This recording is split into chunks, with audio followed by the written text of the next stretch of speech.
Kita lanjut bahas PTT Dunia Para Dewa episode 197. Oke lah, gak usah banyak mang, kita langsung masuk aja ke pembahasan.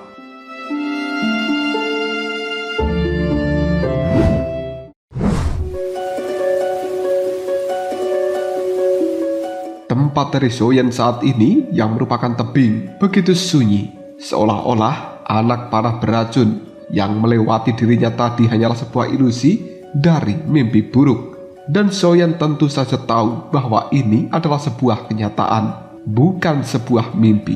Ini hanya ilusi yang tercipta karena cepatnya anak panah yang datang, yang kemudian langsung lenyap dalam keheningan. Dengan lompatan yang cepat, Soyen melesat ke tepi dari tebing tersebut, mengamati tempat sekeliling, dan dia tidak menemukan jejak dari Hun Ying-jue. Dia juga tidak melihat Dodi melepaskan teknik Do. Hanya ada beberapa isak tangis dari kesedihan yang terdengar oleh Soyen kali ini. Dengan cepat Soyen pun mengerahkan kekuatan jiwanya hingga mencapai puncaknya, mencakup jangkauan secara maksimum. Jantung dari Soyen berdebar untuk saat ini. Kekuatan jiwanya yang tidak mendeteksi adanya Hun Ying-jue hingga detik ini tetap sama. Ekspresi wajah Soyen berubah menjadi muram. Ini seharusnya tidak terjadi. Bahkan jika Hun Ying-jue merupakan seorang jenius yang tak tertandingi, yang terampil dalam hal penyergapan dan juga kecepatan melarikan diri, akan sangat mustahil bagi dirinya untuk bisa lolos dari deteksi kekuatan jiwa milik Soyen. Dengan berat hati, Soyen pun menarik kembali kekuatan jiwanya. Wajah Soyen nampak serius dan kemudian dia berkata, "Sepertinya memang tidak salah. Yang mengirimkanku panah beracun adalah Hun Ying-jue. Namun kenapa aku tidak bisa menemukan orang itu? Pasti dia telah memiliki sebuah kemampuan untuk memblokir deteksi dari kekuatan jiwaku. Tapi teknik rahasia macam apa? Mungkinkah teknik rahasia itu benar-benar ada di dalam dunia? Jika klan iblis jiwa memiliki teknik rahasia seperti ini, maka akan cukup merepotkan." Soyen pun menelan air liurnya dengan susah payah. Detik berikutnya dia menarik napas dalam-dalam. Tidak, itu tidak benar. Teknik rahasia seperti itu tidak benar karena terlalu luar biasa. Dan seharusnya tidak mungkin ada. Tidak satu pun anggota dari klan iblis jiwa yang pernah kutemui memiliki kemampuan seperti ini. Apalagi kakak Haoran dan juga kaisar iblis tua juga tidak pernah menyebutkan keberadaan teknik rahasia yang luar biasa untuk bisa sembunyi dari kekuatan jiwa. Kalau begitu, hanya ada satu penjelasan. Hun Ying-jue memiliki sebuah harta karun yang bisa menghalangi persepsi dari kekuatan jiwaku. Dunia ini luas dan juga penuh dengan keajaiban. Cukup masuk akal jika memang ada harta karun seperti itu. Hun Ying-jue adalah seorang jenius tak tertandingi dari klan iblis jiwa dan cukup wajar bagi mereka memberikan harta karun seperti ini kepada dirinya untuk memastikan keselamatannya ketika berada di dalam alam ilusi ini. Raut wajah Soyen telah berubah menjadi lebih waspada. Hun Ying-jue ini sudah menjadi master tak tertandingi, sangat terampil dalam hal penyergapan, dan pikirannya juga sangat teliti. Dengan harta karun yang luar biasa seperti itu, dia benar-benar bukan hanya orang yang merepotkan, tapi menjadi target orang seperti ini. Berarti aku tidak akan pernah bisa tidur. Orang ini terlalu menakutkan. Aku sama sekali tidak bisa membiarkannya untuk terus berkembang. Aku harus bisa menemukan cara untuk melenyapkan Hun Ying-jue di dalam alam ilusi ini. Tatapan mata Soyen kembali menyapu pada tempat sekeliling, tapi tetap saja tidak bisa menemukan sosok berjubah hitam yang telah melemparkan anak panah beracun pada dirinya. Tapi Soyen masih tetap yakin bahwa orang itu memanglah Hun Ying-jue dari klan iblis jiwa. Pandangan mata dari seorang Soyen telah dipenuhi amarah yang luar biasa yang kemudian dia berkata, "Karena aku tidak bisa berurusan dengan si jangkrik Hun Ying-jue untuk saat ini, jadi aku akan mulai dengan kalian, para kaki tangan dari berandalan itu." Soyen melambaikan tangannya memanggil pedang berat kuno surgawi yang kemudian memancarkan aura tajam. Dia pun melangkah maju menuju orang-orang dari klan iblis pemanah yang saat ini sedang mengepung Long Yi dan juga Jing Wuchen. Seorang pria paruh baya dari klan iblis pemanah menyapu pandangannya ke arah dua anggota klan yang lainnya yang telah tewas di dalam tempat ini, dan kemudian melihat pada Soyen yang telah mendekat dengan penuh amarah yang meluap. Pria paruh baya ini sedikit tersenyum, nampak putus asa dan detik berikutnya dia memberikan isyarat kepada para anggota klan yang lainnya. Dia mengulurkan dua jari tangannya, membuat gerakan untuk mengiris kekosongan yang ada di depannya saat ini. Karena upaya untuk melenyapkan Soyen telah gagal, hanya ada satu cara, mati demi perjuangan mereka. Melihat isyarat dari pria parubaya tersebut yang merupakan pemimpin dari klan iblis pemanah ini, 7 atau 8 orang-orang berjubah biru yang lainnya dari klan iblis pemanah langsung melepaskan Douki dengan ganas, menyerang Jing Wuchen dan juga Long Yi menggunakan aura yang sangat buas dan juga tak kenal ampun. Menyaksikan hal seperti ini, Soyen pun berkata, "Kalian semuanya lenyaplah, api pengembara, pengubah 3 pedang." Tak butuh waktu yang lama lautan api meletus. Seluruh anggota dari klan iblis pemanah langsung terhantam oleh gelombang api yang luar biasa, dan kali ini seolah-olah mereka tidak pernah ada karena telah langsung berubah menjadi ketiadaan tanpa meninggalkan jejak sedikit pun. Jing Wuchen bertanya dengan bingung, "Kenapa kau tidak meninggalkan satu orang pun untuk diinterogasi, tapi malah kau lenyapkan semuanya?"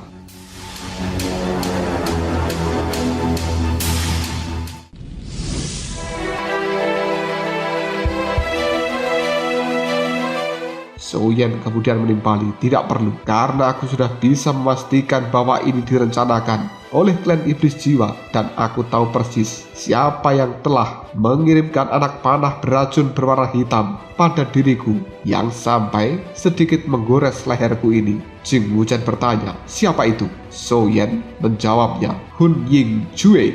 Setelah mengatakan hal seperti ini, Soyen memberikan isyarat kepada Long Yi untuk mengumpulkan cincin-cincin penyimpanan yang telah tergeletak di tanah akibat orang-orang dari klan iblis pemanah telah tiada. Sementara raut wajah dari seorang Jing Wuchen berubah drastis. Dia kemudian berkata, "Hun Ying Jue, apakah kau yakin bahwa itu adalah dia?" Soyen pun menimpali, "Tahap puncak dari bintang 4 Dodi di dalam klan iblis jiwa sangatlah licik. Dia mampu menembakkan anak panah beracun yang begitu mengerikan, dan itu hanya bisa dilakukan oleh Hun Ying Jue, bukan orang lain." Jing Wuchen dengan sedikit merinding. Dia pun berkata, "Benar, selain dia tidak ada orang lain yang bisa melakukan penyergapan dengan cara yang cukup sempurna." Jing Wuchen terlihat ketakutan ketika dia mengingat legenda tentang Hun Ying Jue. Setelah berpikir sejenak, Jing Wuchen masih merasa perlu memperingatkan Soyen. "Saudaraku Soyen, di antara beberapa jenius yang tak tertandingi, Hun Ying Jue ini mungkin yang paling berbahaya, karena tidak ada yang tahu latar belakangnya yang sebenarnya, dan tidak ada yang tahu di mana dia bersembunyi. Namun dia bisa langsung memberikan sebuah pukulan fatal kapan saja. Kita harus ekstra hati-hati dalam hal ini." Soyen dengan wajah serius menimpali, "Aku tahu, selama Hun Ying Jue ini belum tersingkir, maka kita tidak akan pernah bisa hidup dengan tenang." Jing Wuchen bertanya dengan penuh harap, "Apakah kau baru saja mendeteksi keberadaannya? Jika Soyen mampu menemukan keberadaan dari Hun Ying Jue ini, maka melenyapkan orang itu pasti akan semudah melenyapkan Dan Bingyan. Namun jika tidak mampu mendeteksinya, maka mereka harus terus waspada terhadap serangan mendadak dari Hun Ying Jue." Sambil menunggu harap-harap cemas, seorang Jing Wuchen telah melihat perubahan wajah dari seorang Soyen, yang kemudian Soyen juga menggelengkan kepalanya. Hal ini membuat Jing Wuchen kemudian berkata, "Bahkan kekuatan jiwamu yang luar biasa tidak mampu mendeteksi keberadaan dari Hun Ying Jue. Sialan, orang ini benar-benar sangat cepat meloloskan diri dari jangkauan deteksi kekuatan jiwa. Hanya dalam sekejap mata saja." Tak lama kemudian Soyen berkata dengan ekspresi wajah yang cukup muram, "Tidak, dia tidak lolos dari jangkauan deteksi kekuatan jiwaku." Jing Wuchen terkejut, "Apa maksudmu? Dia berada dalam jangkauan deteksi kekuatan jiwamu dan kau masih tidak mampu menemukannya?" Soyen melihat pada tempat sekeliling. "Ya, aku yakin dia masih tidak pergi jauh dari tempat ini, dan aku bahkan curiga Dia sama sekali tidak melolos, tapi aku tak bisa menemukannya dan kekuatan jiwaku juga tak mampu mendeteksinya. Jing Wuchen menolak percaya.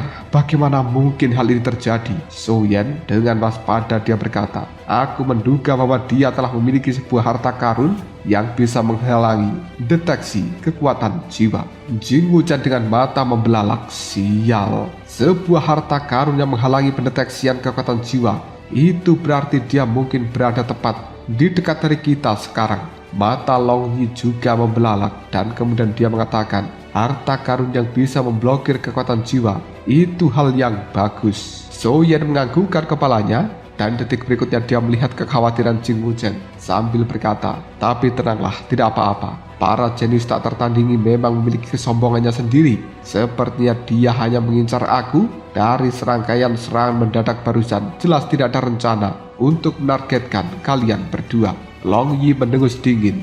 Jika sampai menyergapku, itu justru bagus. Dan itu hanya akan meningkatkan peluangmu untuk bisa menangkapnya. Zhou Yan menepuk kepala Long Yi. Aku tahu bahwa dengan pertahananmu, nyawamu tidak akan dalam bahaya. Tapi jika sampai dia menyergap Jing Wuchen, itu yang akan menjadi lebih berbahaya. Lebih baik kita berhati-hati daripada menyesal. Mulai sekarang, kita harus menjaga satu sama lain. Jing Wuchen, sebaiknya kau jangan berada di dekat dari tebing dan selalu berada di sisiku. Jing Wuchen dengan ekspresi marah. Apakah aku benar-benar seburuk itu? Kenapa kau membuatku terdengar bahwa diriku seperti orang yang sangat lemah tidak bisa melindungi diri sendiri? Long Yi tersenyum nakal. Kau memang tidak buruk. Hanya saja kita berdua jauh lebih kuat daripada dirimu. Wajah Jing Wuchen langsung memerah. Hei dasar bocah kurang ajar. Berani-beraninya kau meremehkan aku ya? Long Yi segera mengacungkan tombak emasnya pada Jing Wuchen. Jika kau tidak percaya, maka mari kita adu kekuatan. Zhou Yan langsung menyela candaan dari keduanya. Long Yi, cukup, hentikan main-main ini. Mulai sekarang kita harus selalu waspada terhadap serangan dadakan dari Hun Ying-jue. Setelah berkata seperti ini, pandangan mata dari Zhou Yan kembali melihat ke tempat sekeliling dan dia kemudian memimpin jalan bagi Jing Wuchen dan juga Long Yi untuk melanjutkan perjalanan ke arah bawah.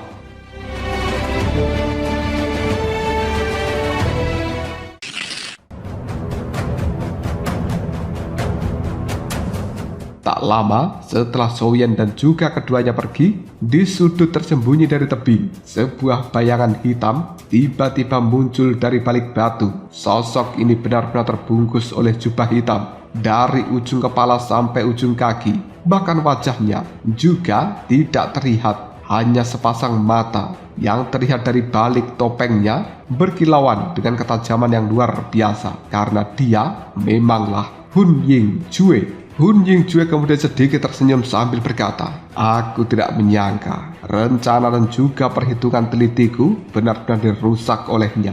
Dan bahkan aku sampai membongkar diriku sendiri dari percakapan ini. Baik teknik geraknya, reaksi atau kekuatan dari Zhou Yan benar-benar bisa disebut sebagai jenius tak tertandingi. Bahkan dia telah melampaui diriku.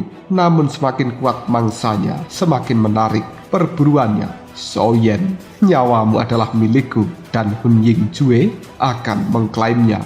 Bagi seorang asasin bayaran yang selalu bersembunyi dalam kegelapan, selama perbedaan kekuatan tidak terlalu besar, maka tidak perlu khawatir tentang musuhnya tersebut. Sosok dari Hun Ying-jue perlahan berputar dan kemudian dia berubah kembali menjadi bayangan lalu menghilang dalam seketika. Zhou Yan dan juga dua lainnya berjalan dengan hati-hati menyusuri jalan dari pegunungan ini. Setelah pertempuran dengan Dan Bingyan dan juga Dan Ding serta penyergapan dari Hun Ying-jue, kemajuan Zhou Yan dan juga dua lainnya menuju area inti telah tertinggal lebih banyak orang yang telah masuk bersama-sama pada saat itu. Dan kali ini sepanjang perjalanan, Zhou Yan hanya sedikit melihat orang-orang yang lainnya. Ketika orang-orang itu bertemu dengan Zhou Yan dan melihat tanda bulan sabit berwarna merah di dahi dari Zhou Yan serta dua lainnya, orang-orang ini pun langsung menghindar karena ketakutan. Kali ini mereka bertiga berjalan menyusuri beberapa bagian dari jalan setapak yang ada di gunung ini tanpa insiden apapun. Setelah serangkaian pertempuran, mereka cukup terbiasa dengan keheningan yang mencekam ini. Jing Wuchen dengan jantung yang sedikit berdebar, dia berkata, seandainya bukan karena perasaan terus-menerus bahwa si Hun Ying-jue sialan itu mengintai kita dari belakang, aku sebenarnya ingin bersantai dan juga tenang sedikit saja. Jarang sekali bagian jalan setapak dari gunung ini begitu sepi, namun kita tetap harus waspada. Ini benar-benar membuatku sedikit frustasi. Xiaoyan kemudian menimpali. Cukup sulit untuk bisa mencegahnya, tapi kita tetap harus waspada, dan ini memang meresahkan. Kekuatan jiwa dari seorang Xiaoyan yang sangat dia banggakan, bahkan tak mampu menemukan keberadaan dari Hun Ying-jue. Long Yi tidak berbicara hingga detik ini. Dia terus berjalan di belakang Xiaoyan dan juga Jing Wuchen sambil memegang tombak emasnya, dan Long Yi siap melepaskan serangan kapan saja ketika dia menemukan adanya sebuah penyergapan. Setelah berjalan dalam jangka waktu yang cukup lama, ketiganya pun langsung berhenti di dekat batu yang besar, lalu menyalakan api unggun untuk istirahat sejenak karena hari ini malam telah tiba. Ketegangan dari syaraf Jing Wuchen tidak tertahankan lagi. Dia kemudian mengeluh pada Xiaoyan, sudah lebih dari 1 bulan kita harus selalu waspada saat bertarung, siaga saat tidak ada apa-apa, bahkan ketika istirahat kita tidak berani tidur nyenyak. Pikiranku benar-benar seperti hampir putus asa. Xiaoyan di depan api unggun melihat pada Jing Wuchen, dan dia pun mengatakan, dengan adanya Long Yi dan juga diriku di dalam tempat ini, kau bisa beristirahat dengan tenang karena aku akan menjagamu. Jing Wuchen bergumam, bagaimana aku bisa tidur? Setiap kali aku memejamkan mata, aku merasa merinding, seolah-olah akan ada panah hitam yang sangat beracun melesat dan lewat kapan saja. Xiaoyan melihat pada tempat sekeliling. Tenang saja, Hun Ying-jue tidak akan menyerang kalian berdua. Jika dia ingin melenyapkan kalian, bahkan dia tidak akan menunggu selama ini tanpa melakukan tindakan. Jing Wuchen menghela nafas. Aku tidak mengkhawatirkan diriku sendiri, tapi aku justru malah mengkhawatirkan dirimu. Kau bisa membiarkanku tenang, tapi aku tidak bisa membiarkanmu istirahat dengan tenang bahkan untuk sesaat pun. Dan aku merasa sangat tidak enak tentang hal ini. Xiaoyan bercanda, Hun Ying-jue toh datang untuk mencariku, jadi kenapa kau harus merasa bersedih? Jing Wuchen menatap Xiaoyan. Aku punya hati nurani. Seriuslah, apakah kau tidak lelah berjaga-jaga sepanjang waktu seperti ini? Xiaoyan tersenyum. Apakah aku terlihat lelah? Hun Ying-jue juga menunggu jawaban itu. Sayangnya, aku belum lelah, dan jika dia ingin melenyapkanku, maka dia harus terus menunggu. Jing Wuchen kemudian menimpali, kau benar-benar tidak lelah? Kekuatan mereka berdua sama-sama berada di puncak bintang 4 Dodi. Namun Jing Wuchen sudah sangat kelelahan, sementara Xiaoyan masih penuh dengan semangat, dan dia bahkan berkata tidak lelah sedikit pun. Itu membuat seorang Jing Wuchen merasa takjub. Sementara Xiaoyan yang tampaknya telah memahami pikiran dari Jing Wuchen, dia pun menggelengkan kepalanya sambil tersenyum dengan tipis.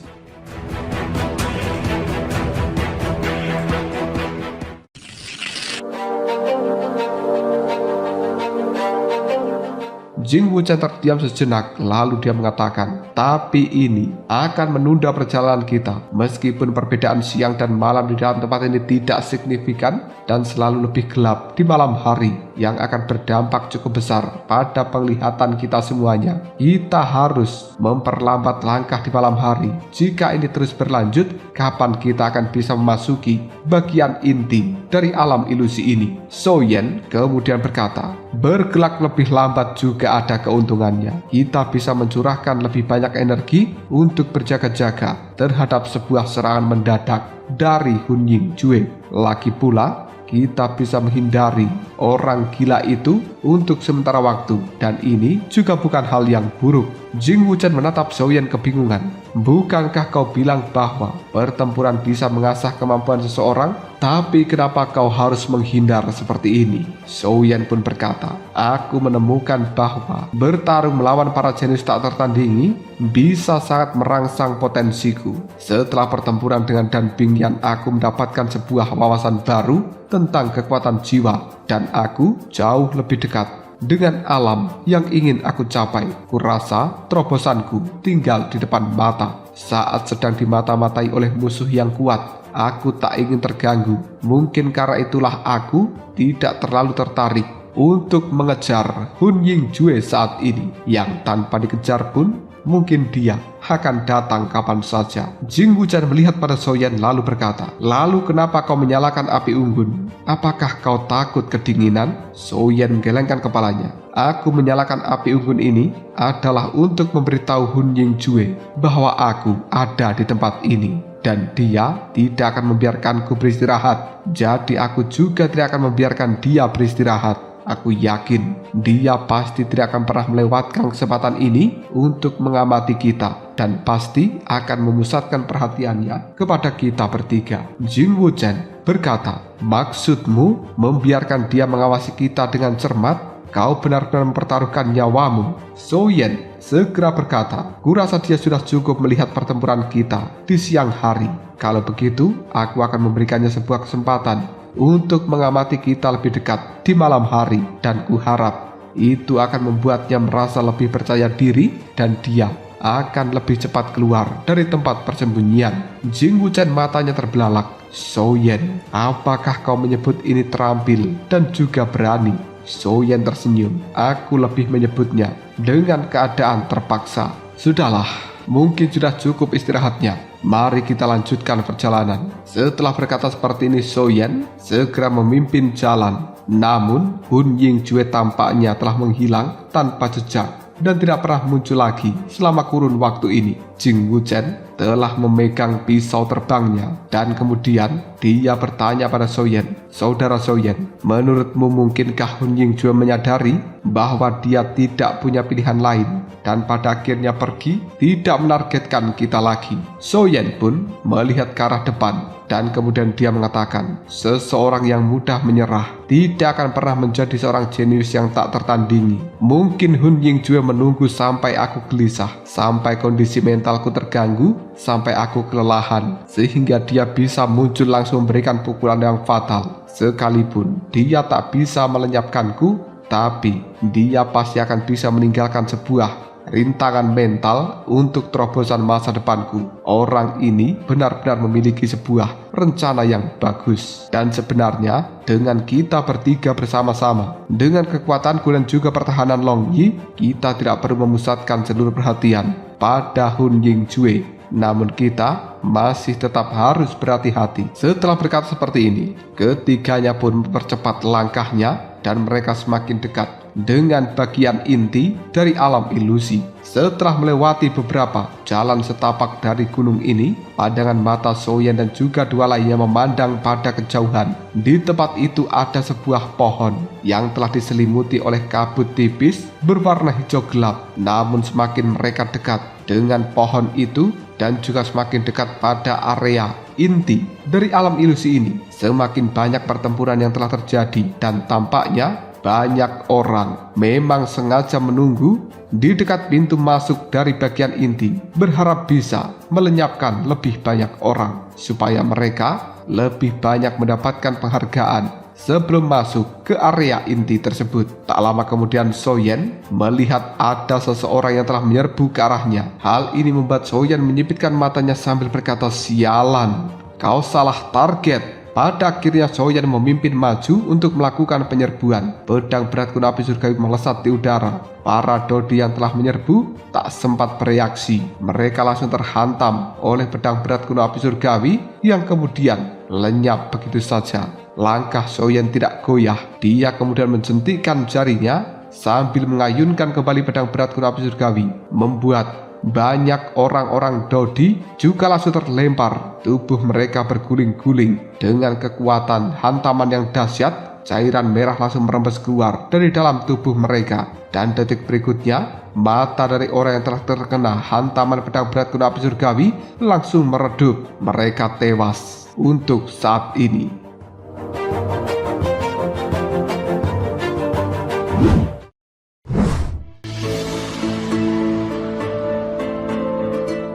Kekerasan memang harus dibalas dengan kekerasan. Itu adalah sebuah metode yang paling menakutkan. Jalan pegunungan yang tadinya ramai untuk saat ini menjadi sunyi, dan para Dodi yang tersisa menatap Soyen. Semangat bertarung mereka langsung hilang karena tak menyangka bahwa Soyen yang nampaknya biasa-biasa saja, ternyata dia sangatlah ganas. Orang-orang yang tadinya akan menyerbu Soyen kembali pada akhirnya hanya bisa mengambil langkah untuk mundur. Dan adegan ini telah terjadi berulang kali. Bahkan mereka telah sangat hafal dengan wajah Soyen. Berita pun menyebar. Hal itu membuat para Dodi yang lainnya langsung mundur melarikan diri ketika melihat Soyen lewat. Jing Wuchen merasa di bawah perlindungan dari Soyen. Perjalanan ini terasa sangat mulus. Dia kemudian memuji saudara Soyen. Ketika kau serius, kau benar-benar bukan hanya kuat, tapi kau sangat menyeramkan. Soyen menggelengkan kepalanya. Aku tidak mampu menemukan jejak dari Hun Yingjue, jadi aku hanya melampiaskan amarahku saja pada mereka yang telah menyerbu ke arahku. Jing Wuchen kemudian mengepalkan tinjunya. Apa sebenarnya yang sedang dilakukan oleh si jangkrik Hun Yingjue? Sudah beberapa bulan dia masih belum muncul. Apakah dirinya benar-benar tidak punya nyali untuk langsung berhadapan satu lawan satu daripada harus terus bersembunyi seperti ini? Saudara Soyen, apakah kekuatan jiwamu benar-benar tak mampu menemukan keberadaan Hun Yingjue sepanjang perjalanan ini? Soyen melirik pada Jing Wuchen. Jika aku bisa merasakannya, apakah aku akan terus diam? Meskipun kekuatan jiwaku tak mampu mendeteksi orang itu, tapi instingku selalu mengatakan bahwa dia selalu berada di dekat kita. Jing Wuchen kemudian segera menendang mayat yang ada di hadapannya sambil berkata, sial, orang ini terlalu bersabar. Hanya mengikuti kita seperti ini saja, tidak mendekat maupun tidak menjauh, tidak pernah menunjukkan wajahnya. Apakah dia tidak lelah? Soyen juga tak berdaya menghadapi kesabaran dari Hun Yingjue. Menurutmu, kita yang lebih lelah ataukah dia?